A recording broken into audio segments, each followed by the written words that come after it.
Well, the word rebuild has been used to describe the Orioles ever since the middle of last season, actually. But what exactly does it mean and how will it all work out? Sports director Mark Viviano is in Sarasota with the Birds, and he puts those questions to the new man in charge, Mike Elias.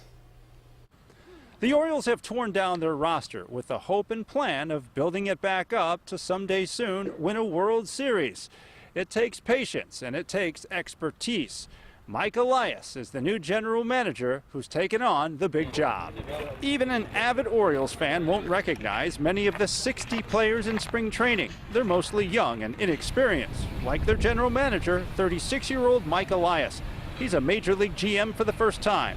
He's the architect of the first announced rebuild in O's history, a massive endeavor that requires him to communicate with a fan base that might be unfamiliar with the process. I want people to have a clear idea of the strategy and maybe the reasoning behind moves after they happen to the best that we can. And you know, within the limits that exist, I'm going to do as much as possible to communicate the direction that we're taking things. Along with new manager Brandon Hyde, Elias is ushering in the use of advanced data, detailed scientific measurements of player performance that helps predict and optimize outcomes.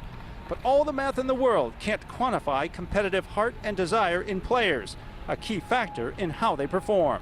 There's no science to it that I'm aware of, or I know there's no science to it, at least not yet.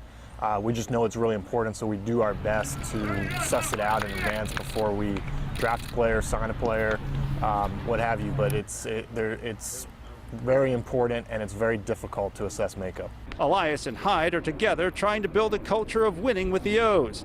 They came from great success stories. Elias from Houston, where he was part of building a champion that he has a World Series ring that carries great meaning. They're really cool things to have. I mean, the Astros one in particular. I mean, we started that almost from total scratch, and you know, it was a huge effort, and I was a big part of it. So that one means a lot to me, and it was the first ring for that team. So the more you can pile up, the better. I can tell you that. It's been 36 years since the Orioles last won a World Series. Mike Elias is now here to make that happen again, sooner than later. I'm Mark Viviano with the Orioles at spring training in Sarasota. Back to you.